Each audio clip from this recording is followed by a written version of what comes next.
Hello to my year 10s. I hope you're all okay and that you enjoyed the practical last week. I will just say as a bit of feedback that I actually loved receiving some of the emails from you guys of the practical stuff. Some of you even showed me like your step-by-step process, which was awesome. So thank you very much for that. It's always really interesting to see. And obviously, please don't see last week's lesson just as something that's exclusive for Go for Schools last week. If you decide to do some experimentation or some practical work kind of this week, in the future, whatever, fantastic. Definitely send it over to me because I love seeing the work that you guys are doing. But also that technique that I taught you last week is kind of fundamental to you guys as designers because it is essentially a technique that is used throughout the industry. So designers like, I don't know, Off-White, Nike, Comme des Garçons, Chanel, anyone will be using that kind of foundation of building a template from paper and then they kind of develop as they go along. So the more that you can practice that skill, obviously fantastic, the better the outcome of your work is going to be. So this week kind of takes a different approach because we're going to obviously be looking at theory work. If you haven't noticed, it's on Go for Schools as just a PowerPoint, and then this is again, which is going to kind of become a normal format. I'm always going to upload a video, so here I am again. So this week we are looking at finishes. I will just encourage you to use your purple book. Any keywords that you want to pop in there, please do so because that will help you massively with your revision. So essentially we're going to be looking at finishes for fabrics. Ideally I would like you to go away, do a little bit of research with the support of this PowerPoint to essentially understand the specific purposes of finishes that we could achieve with fabrics. So if we go on to slide 2, we are looking at dyeing. So we have covered this in lesson, in practicals, some theory stuff we've done as well. I'm just going to encourage you with this to just make some notes because I know that when we did it practically, we didn't necessarily make loads of notes. So please just see this as your opportunity to make sure that you're able to apply your theory to your practical that you've done. I will also just mention here, if dyeing fabrics is something that you want to do at home, obviously with the consent of a guardian, there's some really interesting natural dyes that you can use at home. Things like beetroot, onions. Off the top of my head, I can't think of anything else, but what I will probably do is make sure that in the link on slide 2 on the PowerPoint, I'll make sure that there's a slide in there or a link, sorry, can't get my words out, make sure that there's a link in there that kind of shows you a technique that you can do if you decide that maybe you'd like to try some natural dyeing techniques. But obviously, as I just mentioned, please just check with whoever buys your clothes or your fabric, because I don't want to get in trouble. So slide 3, we're going on to mechanical finishes. I absolutely love the first one, which is brushing. So brushing is essentially, if you imagine a fabric, so my hand is going to be a fabric, what will then happen is a machine will come along and it will pull up lots and lots and lots of little fibres off of a fabric, and essentially that creates a really, really soft surface on one side of the fabric that has been pulled. So the most common one that you will probably know is fleece, and I'll put a little picture of fleece just in case you weren't sure what it was. But yeah, probably most blankets are going to have that, especially babies' toys as well, actually, because they're just going to create a really, really soft kind of texture, which obviously is quite nice. And again, we've got calendaring. So we have covered calendaring before in theory lessons, but we applied it specifically to papers. However, it is something that is done also with fabric. So imagine you've got a massive kind of, imagine like a rolling pin that is going to be really, really, really hot. And what happens is the fabric is then rolled around various kind of rolling pins that will be positioned all over. And then rolling pins are going to be really, really hot, and they're essentially going to flatten and kind of like create a shine to that fabric. So my best example that you guys could probably relate to is, imagine when you wake up first thing in the morning and you have got the worst bedhead, which I know I always have, and then you think, how am I going to sort this out? And you get the hair straighteners and really, really hot tongs. They essentially just straighten your hair, make it look shiny, make it look sleek and lovely. So that is essentially what a calendar is. Okay, that's the best process that I could probably relate to as well. I've also put a YouTube video on there just to show it kind of working in a massive factory. I will just give you a heads up and just say that that video is interesting purely because it's filmed, I don't actually know where it's filmed, but the health and safety is something to be kind of considered.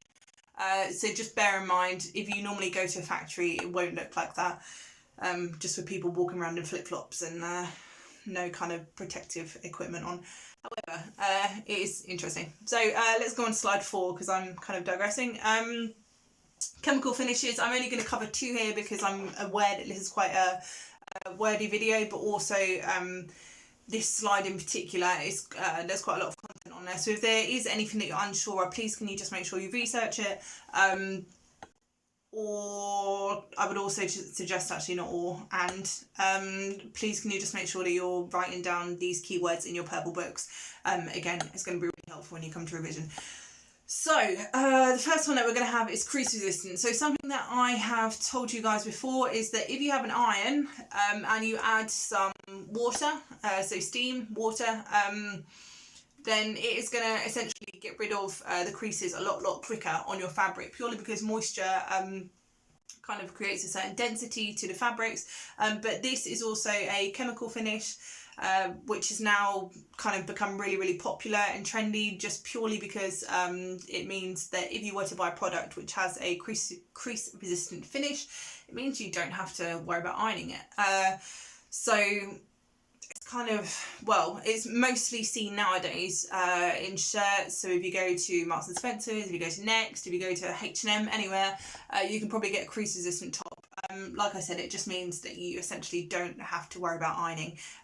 So you don't have to worry like the night before, like, oh God, I need to iron it, which I'm sure you all do with your school tops. So anyway, moving on, we've then got flame resistant. Flame resistant, there's a chemical called Provan that essentially is applied to fabrics and just means that it's gonna, what it's called is flame retardant. It essentially means that if you buy a product, it's not going to go up in flames the minute that I don't know, a candle or something goes near it.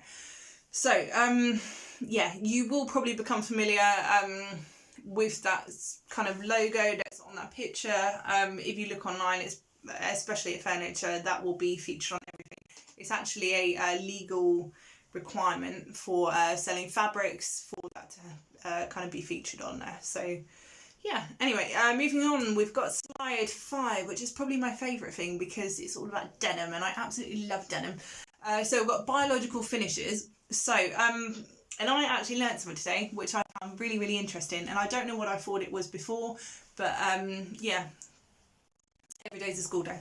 So stonewashing is essentially when loads and loads of kind of finished garments, so it could be jeans, they're put into a washing machine that has loads and loads of stones in, and then it's washed and it kind of creates like a vintage looking technique, or a vintage looking finish, sorry, that is really popular nowadays. Like if you go to most high street shops, they'll have stonewashed jeans, and if you haven't heard of it already, then that's definitely something that you should look up because it seems to be everywhere at the moment. I don't necessarily know what I thought stonewashing was before, but I definitely didn't think that it would literally just be loads of stones shoved into a washing machine and then washed. Although I will say, please don't do that at home because again, I don't want loads of angry parents saying that I owe them a washing machine because it's now broken.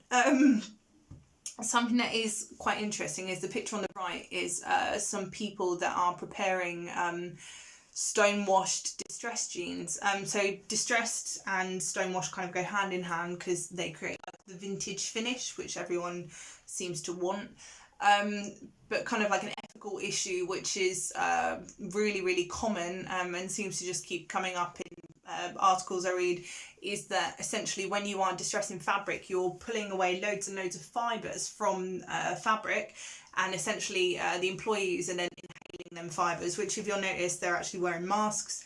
So we're making the assumption that that now isn't necessarily as much of an issue, but it's definitely something that I'm really kind of aware of, that it's on the agenda of lots of companies that kind of have to deal with ethical issues. So anyway, Just to go from that, I've also put the process in full detail on a YouTube video. I would 100% recommend looking at that, just again because it kind of gives you an understanding of what that looks like within a factory setting, which I know we haven't all got the luxury of looking at. So yeah, it's quite interesting.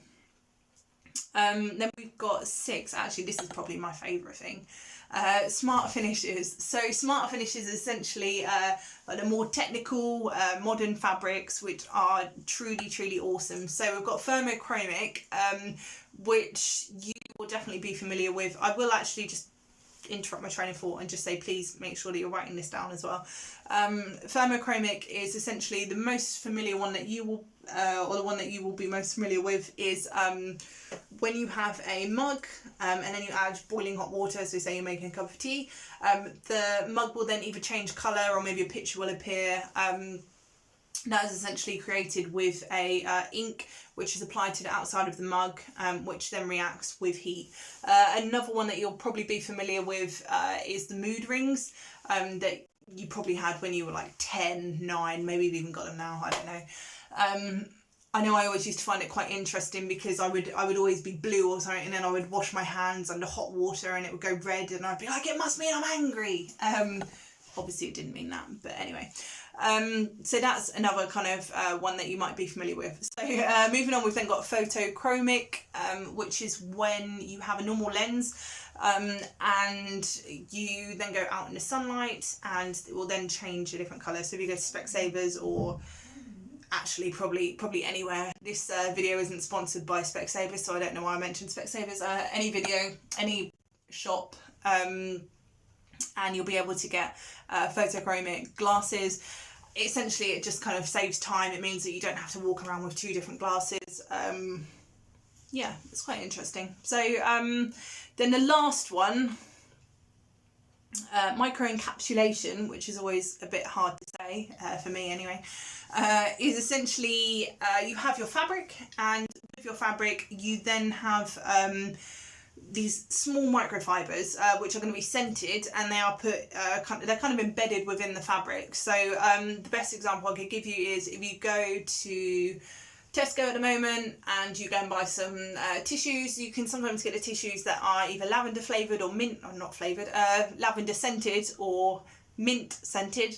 And essentially that is micro encapsulation, because that is a normal fabric or a normal fibre, so you put the tissue, and then when you touch it, maybe you blow your nose, the scent is then kind of released into the environment. Another example that I have is one that I found interesting was KFC decided to collaborate with Moonpig and did a scratch and sniff birthday card which says your finger licking good, and when you stroke the chicken it's part of KFC, which I did actually try to buy that for my brother because it's his 30th tomorrow, but alas I could not buy it. So yeah, it's always interesting though, isn't it? And you'll probably be familiar with ones. Actually, if you do Google scratch and sniff stickers, anything, you will go into like a dark hole of the sheer volume of random products that you didn't necessarily realise that you need, but when you saw them you think, actually, why have I not got that in my life? Anyway, the last slide, surface decoration. We have covered most of these already, so I will just encourage you to use this as an opportunity to research online anything you're unsure of, and look at different techniques, different applications. Maybe you even want to use this slide as your practical this week and do, I don't know, an applique example or an embellishment example. Just use it as an opportunity to really like research some ideas, textures, patterns, anything like that. I'm probably going to round this video up here, so hopefully that's been helpful. As always, please give me feedback and continue to email me over all the hard work you're doing, because it's been awesome to see. So have a lovely week, and you'll get another video next week.